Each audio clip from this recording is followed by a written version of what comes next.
We both flew down from Chicago yesterday afternoon aboard one of the giant new 21-passenger flagships of American Airlines. It took us only 3 hours, 55 minutes to fly non-stop from Chicago to New York. When we landed at Newark, we found another flagship of American Airlines waiting to take us to Lakehurst with our equipment when we were ready to go. And incidentally, American Airlines is the only airline in the United States which makes connections with the Hindenburg. The Hindenburg left Frankfurt, Germany, Tuesday evening, rather, at 7:30 their time. And for better than 2.5 days, they've been speeding through the skies over miles and miles of water here to America.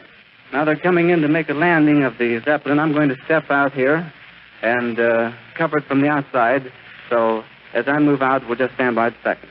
Well, here it comes, ladies and gentlemen. We're out now outside of the hangar, and what a great sight it is. A thrilling one. It's a marvelous sight. It's coming down out of the sky, pointed directly towards us and toward the mooring mast. The mighty diesel motors just roared, their propellers sighting into the air and throwing it back into a gale-like whirlpool. No wonder this great floating palace can travel through the air at such a speed with these powerful motors behind it. The ship is riding majestically toward us like some great feather, riding as though it was mighty proud of the place it's playing in the world's aviation.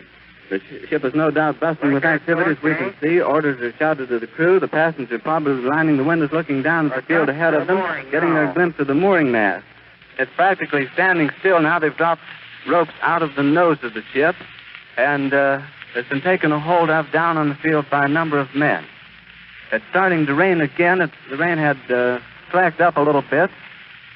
The back motors of the ship are just holding it just enough to keep it from...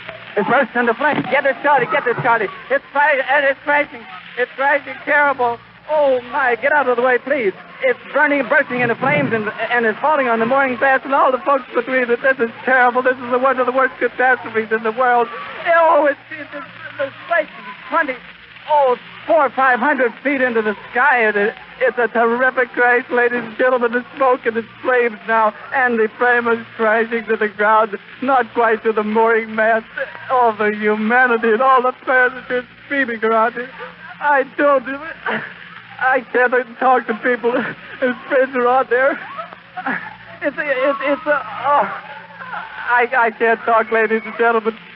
Honest, it's just laying there, massive smoking wreckage. And everybody can't hardly breathe and talk and screaming. Lady, I'm sorry. Honestly, I can hardly breathe.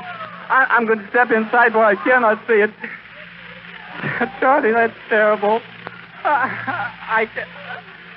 Listen, folks, I'm going to have to stop for a minute because I've lost the voice. This is the worst thing I've ever witnessed.